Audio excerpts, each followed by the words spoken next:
Hi everybody, Jim Cedar here. I'm up in Walla Walla, Washington. We're starting our wine tour up here of the region. We're starting at Tertulia Cellars, which is a relatively new kid on the block. They've only been producing wine since 2005. I'm here with Ryan Raber, who's the winemaker at Tertulia. The growing season so far has been really warm, so I expect full, ripe character in the wines. And I'm sure it'll start to cool down at night here pretty soon.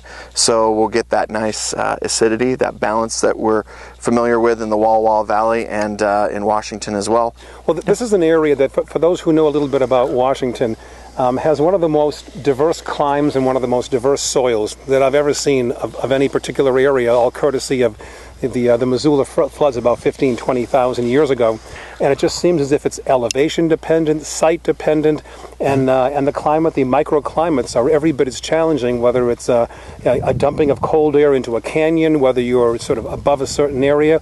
In terms of the vineyard where we are right now, which is about 1,500 to 1,700 feet, what's the climate up here? Well, we are a little bit warmer at night than the valley floor. So if you have freezing temperatures down the valley and we're, a little bit nervous about our crop freezing out, up here we might be 40 degrees, and then during the day it's a little bit cooler. So if it hits 90 degrees down in the valley, the vines will shut down for the day and stop their growth and development of the fruit. Whereas here, things will be 5 to 10 degrees cooler. So we get a little bit more growth up here. Things ripen a little bit faster. The soils up here at this elevation tend to be very much different from those of lower elevations.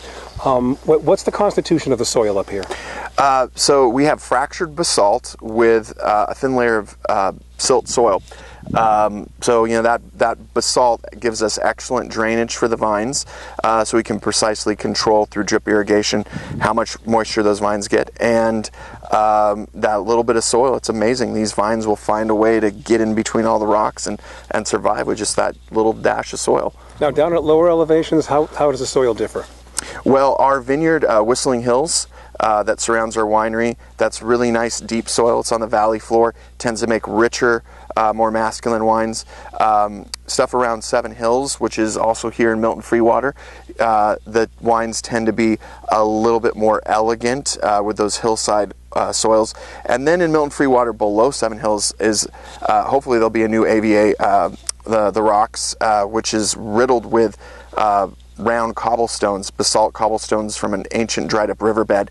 And so a lot of these rocks in this valley act as like kind of getting off all this heat, so the wines get nice and ripe and round, rich wines with quite a bit of viscosity.